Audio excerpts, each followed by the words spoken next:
Something whizzed past Isla as she stumbled through the thick, mysterious forest. She could barely see what was in front of her, as the dense fog seemed to taunt her. Her heart was pounding out of her chest. Her head was telling her to run for her life, but her feet wouldn't let her turn back. She was desperate to get the magic hat that she had dreamt of for so long. She pushed her way through the vines. Their leaves were like hands grabbing at her feet. She stopped dead in her tracks. She could hardly breathe. Someone or something was moving in the shadows in front of her. A vine snapped from under her foot. Isla hurtled forward. She felt something hard connect with her head. "Ouch!" a voice cried. As Isla looked up, she saw a boy in front of her. "Hey," he said. "Hi, I'm Isla." "I'm Josh. This forest is sure creepy, isn't it?" Yeah, it is," replied Isla. "Where are you heading?"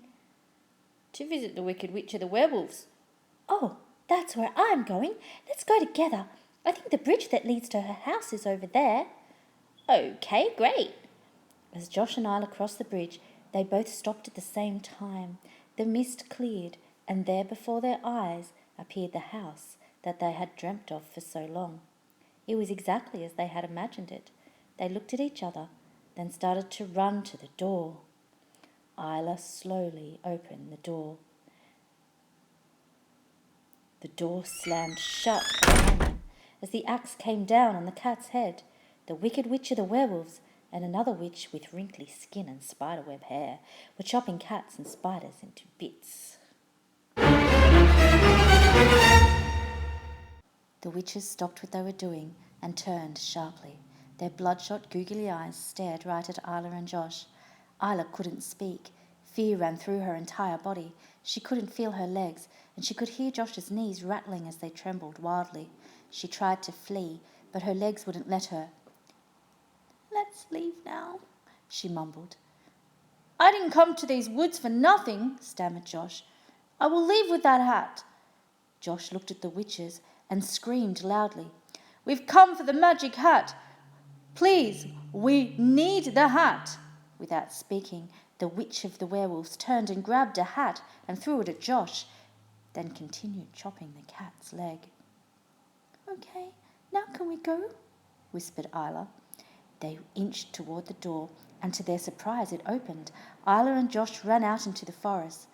Josh clenched onto the hat as they ran as fast as their legs would carry them over the bridge.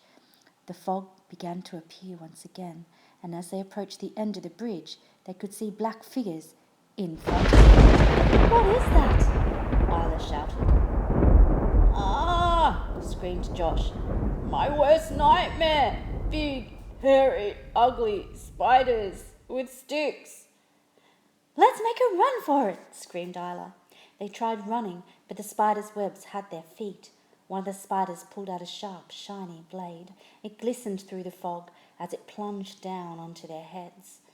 Isla tried to let out a scream, but all she could hear was a meow.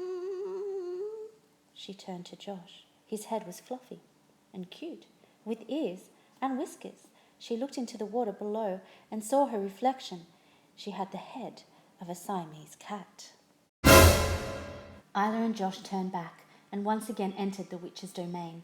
The wicked, ugly, despicable witches were rolling around laughing an evil, sinister cackle. "Ha ha ha ha! We did it," they screeched. "If you want to get out of here with your heads, ha ha ha!" cackled the witch of the werewolves.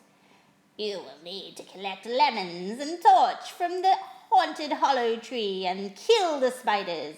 If you squeeze lemon juice onto the spiders, then shine the torch on them, they will die and the spell will be broken." Isla and Josh spun around. They seemed to instinctively know how to get to the tree where the lemons grew. They now had paws for hands, and it was easy to climb the tree. At the foot of the tree burned a bright, vibrant flame. Grabbing what they needed, the pair ran back to the bridge where the gigantic spiders waited. Isla and Josh pierced the lemons with a stick and squirted the juice, covering the spiders.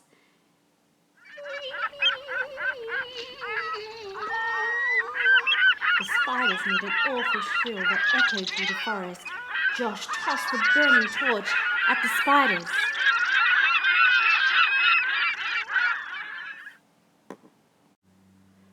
"Ew!" screamed Josh, holding his nose from the stench of the spiders' burning blood.